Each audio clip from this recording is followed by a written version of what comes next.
So America had made it out of the Revolutionary War. We were no longer under British rule, and were in fact our own country. To run that country, we drafted the Constitution, which starts with those famous words, "We the people." And now those people had to interact on a global stage with other countries for the first time. In charge of making laws for this new country was Congress. One of their top priorities was recommending 12 amendments for adoption into the U.S. Constitution. In 1791, 10 of them were agreed to or ratified by the states, and they became known as the Bill of Rights. You might have heard of some of these, like the First Amendment, which states such things as your right to assemble peaceably, practice any religion you want, and say what you want as long as it doesn't infringe upon the rights of others. And then there's the Fourth Amendment, which states the government can't just take your personal property without good reason or probable cause. You know it as illegal search and seizure. Let's not forget the Eighth Amendment, which says that if you go to jail, the government can't set your bail at $1 gazillion or any other ridiculous number. The level of bail has to be fit for the crime. The Tenth Amendment gives power to states in manners that are not covered by the Constitution directly and do not contradict the Constitution. You wrote about this in your test with the Supremacy Clause. Congress also issued the Judiciary Act of 1789. This established a federal court system that made sure federal laws were being followed in the states. It also outlined how the Supreme Court would work. While Congress was busy setting up the country, they also gave the President some help in running the executive branch.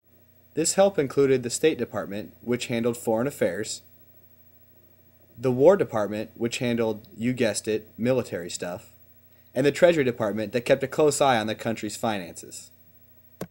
The President gets to choose the heads of these departments, and over time they became known as his cabinet. No, not that kind of cabinet. After setting up all those departments, the Founding Fathers had to figure out what to do with the nation's money problems. We didn't have the money to pay off our debt, and we didn't have the cash to run the country. Congress was hoping that Alexander Hamilton, the Secretary of the Treasury, could come up with an idea to fix the problems and the nation's money woes. Hamilton believed that for America to succeed, we needed a strong national government run by rich people with good heritage. Wisely, Alex thought that the government needed to make laws that benefited industry. He thought that the people were making money and business was good, that they would support the government's ideas. Like any financially smart person, Hamilton was convinced that the country had to get to work paying off their outstanding debts. He knew it would be hard for the country to borrow any money in the future if they didn't take care of their current debts.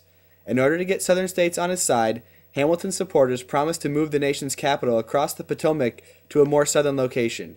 It became known as Washington, D.C. Since the government did not yet have the right to impose income taxes on the people, Alex asked if Congress could tax a few items produced in the colonies. One such popular item was whiskey. The people this impacted the most were farmers in the West. And what happens when you tax somebody? They get angry. Cue the Whiskey Rebellion of 1794.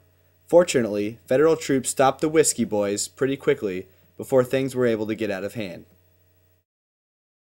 Hamilton was not done proposing ideas for the new financial infrastructure of America. In his opinion, a strong national bank could manage the country's finances. Many people in America were nervous that this bank would be controlled by wealthy people in the Northeast and not have the best interest of all Americans at heart.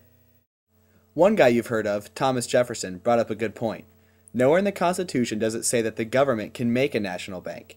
In Jefferson's opinion, if it wasn't in the Constitution, then the government can't do it. This kind of thinking is called strict construction, and it's tighter. Hamilton, on the other hand, was from a different school of thought. He believed that the government could do anything as long as the Constitution didn't specifically forbid it. This is called loose construction. Congress argued for months about the national bank issue and whether it was constitutional. In the end, old George Washington sided with Alex and not Tom.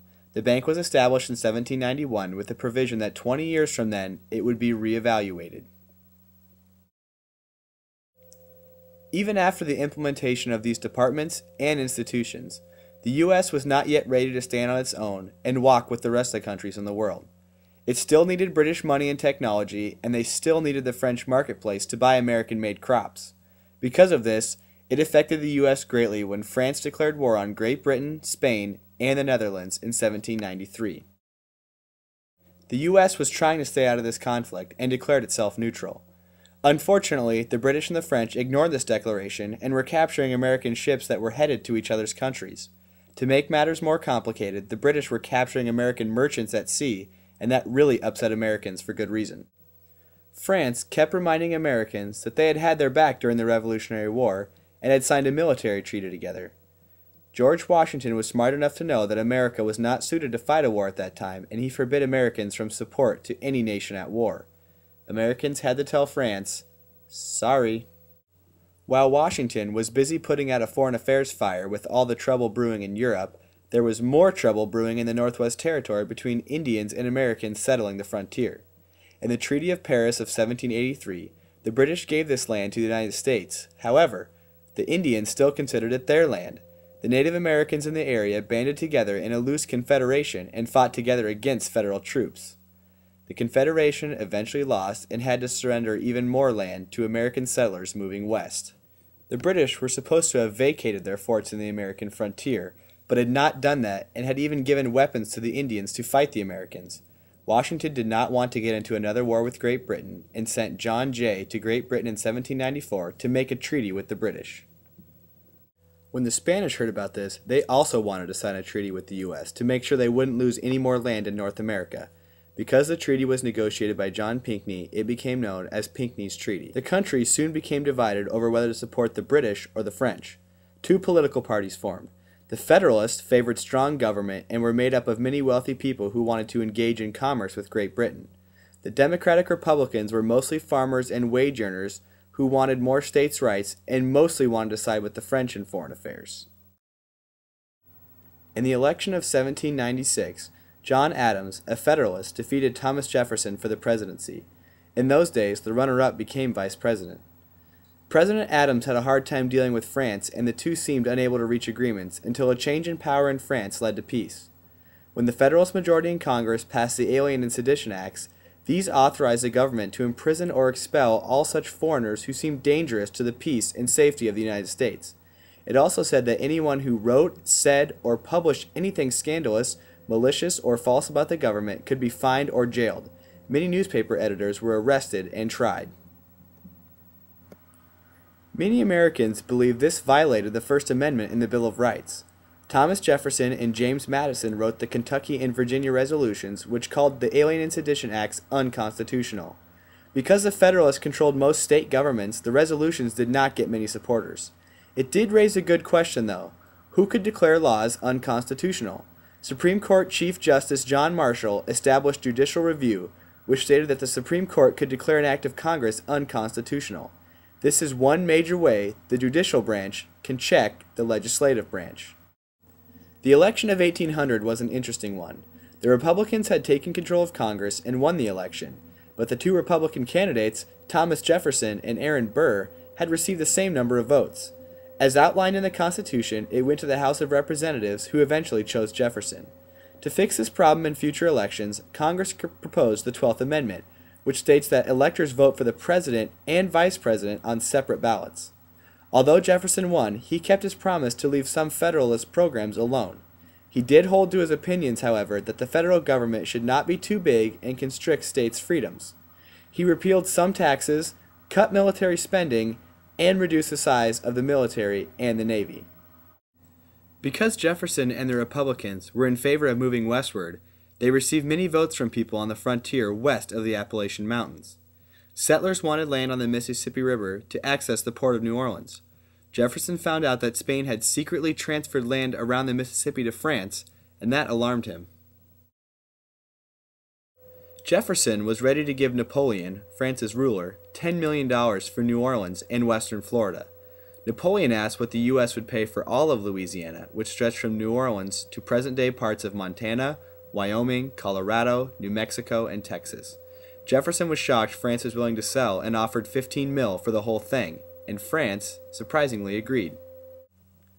To explore this new piece of property, Jefferson sent out Meriwether Lewis and William Clark. One of the members of Lewis and Clark's small expedition party was a Shoshone woman named Sacagawea. She was a guide and also an interpreter. The group went up the Missouri River, crossed the Rocky Mountains, went down the Snake and Columbia Rivers, and then to the Pacific Ocean. After 2.5 years, the group returned home with detailed journals and specimens from the previously unexplored area. Predictably, Americans moved westward with little regard for Native Americans and their claims to the land. African Americans were taken with as slaves in many new areas to the west. The frontier became a symbol of American pride and adventure as the country kept expanding. With Napoleon waging war in Europe, the U.S. attempted to stay out of the conflicts. Great Britain, however, continued to capture American ships headed to France. Outraged, Jefferson asked Congress to pass the Embargo Act of 1807 and not ship anything to foreign ports. Many Americans who depended on this trade to survive were against this. The Embargo Act only lasted about 2 years before it had to be repealed.